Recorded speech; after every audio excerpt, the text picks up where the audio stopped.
1 hour later. Eksakto mo, mga ante nga mabibisina ko tatiming nga aldawan. At nakita ko nga itong pansitan na ito dito sa Tayog. At ang bestseller nga nila ay ang mga pansit kabagan at patil pato. Wala naman akong pakialam kung anong mga pagkain meron dyan.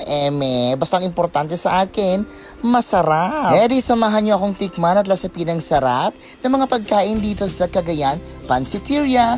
Dapat tatagpuan dito sa Tayug, Pangasinan. Para sa information of everyone, ang Cagayan Pansiteria ay mayroong iba't ibang branches.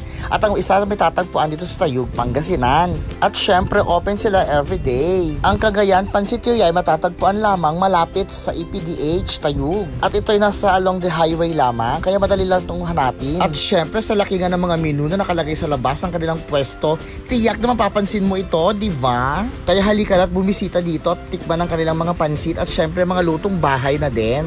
Pagpasok mo nga sa pwesto nila ay mabungad sa iyo yung kanilang mga staff na napakagaganda at napakababait, o diba? At ang maganda dito ay mayroon silang malawak na area for dining. Kaya kahit ilan pa kayo o buong pamilya, talagang kasyang-kasya dito. At mapapansin mo nga ang napakadaming halaman sa loob at labas ng kanilang pwesto. Feeling mo tuloy parang nasa nature tripping ka lang, o diba? At wag ka, auntie, dahil hindi lang basta-basta pansiteria ito, dahil dinadagsa ito ng mga malalaking mga tao at celebrity, diba? Kagaya na nga ni Senator Bato de la Rosa. At ang talagang minokbang talaga daw ni Senator de la Rosa ay ang kaldereta nila na napakasarap daw ng pagkaluto. At syempre, mawawala pa ba naman tayo? Syempre, tayo na. At titikman natin ang kanilang pansit.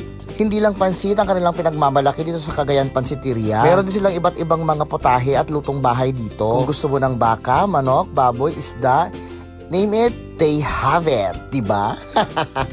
At meron silang mga dessert dito gaya ng grahams na naghahalaga ng 140 pesos lang. O diba, murang-mura? At sa wakas, dumating na ang aking pinakahihintay na pansit na hatid ni ating mabait. At ating titikman ang kanilang pinagmamalaking pansit batil patong, pansit kabagan. Tiyak na papaparami na naman ang ating subo at lalaki na naman ang ating mata at pati tiyan. Amoy pa lang at itsura, masasabi mong ang shrimp. Talagang hindi tinipid ang sahog, umaapaw sa sahog, umaapaw din sa sarap. Sa murang halaga na 130 at 180, sulit na sulit mo ang pagkain mo ng pansit. At dahil dyan, samahan niyo akong tikman at lasapin ang sarap ng kanilang pansit. Sabi nga nila, itong single order na to ay kasya sa isang tao, pero para sa akin mga auntie, sobra-sobra, pwede to sa 2 tao.